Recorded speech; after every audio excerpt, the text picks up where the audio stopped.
Hello friends, இப்போ நம்ம கருவாட்டு சொதி வைக்க போகிறோம். கருவாட்டு சொதிக்கு ஃபஸ்ட்டு புளியை ஒரு எலுமிச்சம்பழம் அளவுக்கு ஊற போட்டு வச்சுக்கோங்க. ரெண்டாவது தட்டம்பயிறு, அது பயிர் உங்களுக்கு விருப்பத்துக்கு ஏற்று மொச்சப்பயிறு போட்டுக்கலாம், தட்டம்பயிறு போட்டுக்கலாம், போடாமையும் பண்ணலாம், நல்லாயிருக்கும். அடுத்து வெங்காயம், தக்காளி, ஒரு தக்காளி, ஒரு காரத்துக்கு தேவையான பச்சை மிளகாய். இப்போ நம்ம எப்படி பண்ணுறதுன்னு பார்க்கலாம். ஃபஸ்ட்டு ஸ்டவ் ஆன் பண்ணிவிட்டு கொஞ்சமாக எண்ணெய் ஊற்றுறோம். எண்ணெய் காயட்டும். இப்போ எண்ணெய் காஞ்சிருச்சு. கடுகு உளுந்தம் பருப்பு, கருவேப்பிலை, கொஞ்சம் ஜீரகம் போட்டு எண்ணெய் தாளிச்சிக்கலாம்.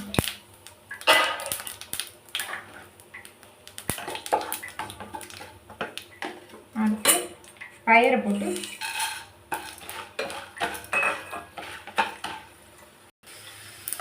இந்த ஸ்டேஜில் வெங்காயம் போட்டுக்கலாம்.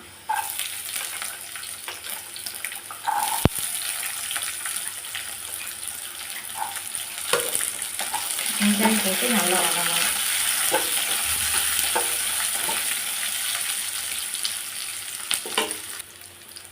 வெங்காயம் இந்த அளவுக்கு வதங்கினதுக்கப்புறம் தக்காளி கொஞ்சம் நல்லா வதக்கிட்டு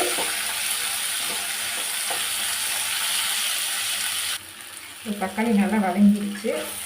இந்த ஸ்டேஜில் பச்சை மிளகா போட்டுக்கோங்க. பச்சை மிளகா உங்கள் காரத்துக்கு ஏற்ற போட்டுக்கோங்க. ஸ்டேஜில் புளியை நல்லா கரைச்சி வச்சு அந்த புளி தண்ணி ஊற்றுவோம். புளி தண்ணி ஊற்றிட்டு நமக்கு தேவையான அளவுக்கு தண்ணி சேர்த்துக்கோங்க.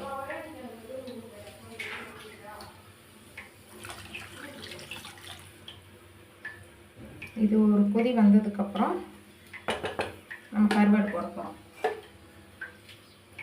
தேவையான அளவுக்கு உப்பு,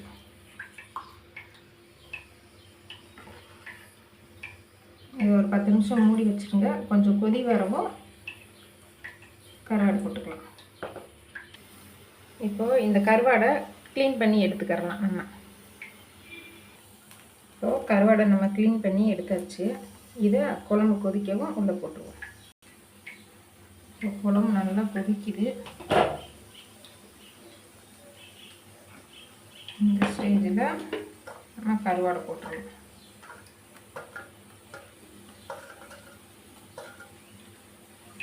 கருவாடை போட்டுட்டு அடுப்பை கொஞ்சம் சிம்மில் வச்சுக்கோங்க. ஒரு 10 நிமிஷம் கொதிச்சுட்டா போதும்.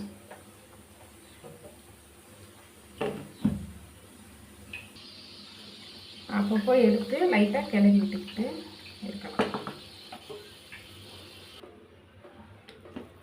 இப்போ வெந்துருச்சு. இதை வேறு பாத்திரத்தில் மாற்றிக்கலாம். அவ்வளோதான் ஃப்ரெண்ட்ஸ், ஈஸி. ட்ரை பண்ணி பாருங்கள்.